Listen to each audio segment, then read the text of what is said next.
Hello friends, నా ampere స్కూటీలో అయితే charging అయితే 15 ఉంది.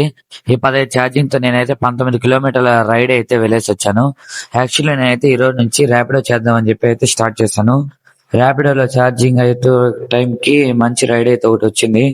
సరే ఫ్లైఓవరే కదా, అట్లా స్లోగా వెళ్ళేసి వచ్చేద్దాం అని చెప్పి నేనైతే వెళ్ళాను. కస్టమర్ అయితే డ్రాప్ చేసి రిటర్న్ వస్తున్నాను. ఇప్పుడైతే నా వెహికల్ లో ఛార్జింగ్ అయితే 9, 8 అట్టున్నది. నేను ఆ ఛార్జింగ్ లో అయితే స్లోగా 14, 15 స్పీడ్ లో అయితే మెయింటైన్ చేస్తూ సైడ్ డ్రైవ్ చేస్తూ అయితే వచ్చాను. ఎండ మాత్రం ఈవినింగ్ 4 అవుతున్నట్లేదు, మిట్ట మధ్యాహ్నం 12 అయినట్టు అయితే అనిపించింది. సరేలే ఇంకా వెళ్దాము అని చెప్పి నేనైతే వచ్చేస్తాను. బట్ ఈ వెహికల్ అయితే మాత్రం కొన్ని 3 months అవుతుంది. ఈ 3 months లో నేను 10,800 కిలోమీటర్స్ అయితే డ్రైవ్ చేశాను. ఇంతవరకు రివ్యూ ఎందుకు లేదంటే చాలా మంది బ్యాటరీ వెహికల్స్ పేలిపోతాయి, సగంలో స్టాప్ అయిపోతాయి అని అంటారు. నేను లాస్ట్ కి ఇంటికి వెళ్ళే కాడికి నా వెహికల్ అయితే ఛార్జింగ్ 4 వచ్చింది.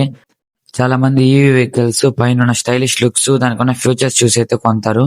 అవి కాదు చూడాల్సింది, మన మొబైల్లో ఏ సాఫ్ట్వేర్ ఏ ప్రాసెసర్ వాడతారో అని ఎంత డీప్ గా చూస్తామో, అలాగే ఆ ఈవీ స్కూటీలో ఏ బ్యాటరీ వాడతారనేది చూస్తే మీకైతే అర్థమవుతుంది.